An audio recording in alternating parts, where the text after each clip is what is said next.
His slider was working and so were his changeup and fastball. Everything was working for Jamie Barria on Wednesday. Everything but his bat. Advertisement. I think his last at-bat was a home run when he was 16, manager Mike Scioscia joked.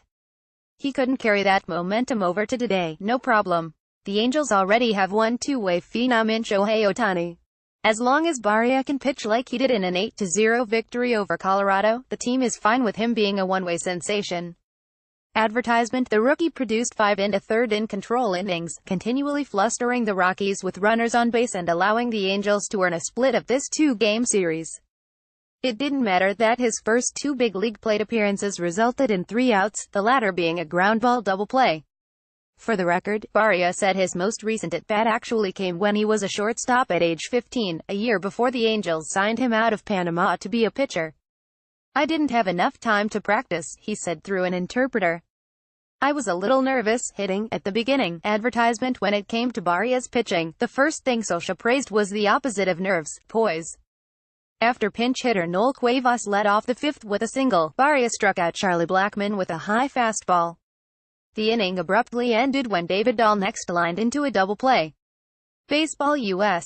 Virgin Islands teammates reunite on the Angels roster by Jeff Miller May 9, 2018, 4:45 p.m. in the 4th. The first 2 Rockies reached on a single and a hit by pitch. Barria struck out Chris Ionetta and Ian Desmond on 6 pitches, before getting Daniel Castro to fly out. He also pitched around a leadoff double in the 2nd and a 2-out double in the 3rd, the 21-year-old successfully navigating the pitfalls of pinballing Coors Field. It's tough to pitch here, catcher Rene Rivera said. He did a great job. The performance continued an impressive run for the Angels rotation, a run that is reaching notable levels. Over the past 9 games, the starters have an ERA of 1.87 and none has allowed more than 2 runs.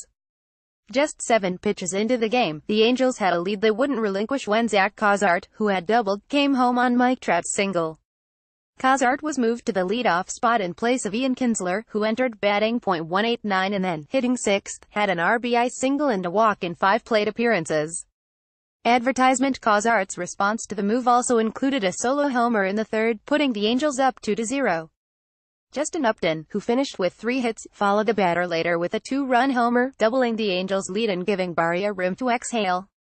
The Angels' 5th run came on a homer by Rivera, a drive that apparently validated the health of the catcher. Rivera was hit in the right hand by a foul tip early and appeared to be heading to the bench after his first practice throw to test the hand sailed into the outfield. The first couple minutes are the tough ones, said Rivera, who was x-rayed after the game and pronounced himself okay. Your hand gets numb. You have to wait to get the feeling back, he stated, and still remained after taking another ball off the same spot while securing a foul tip that lodged in his right armpit. That was strange, Rivera said, smiling. It hit my hand and then came right in my armpit and just stayed there. I don't know how I did that, just more reaction. Whatever the explanation, the results worked Wednesday for the Angels, who are 22-14 and heading back to Anaheim for the longest homestand of the season. Jamiller2929 at yahoo.com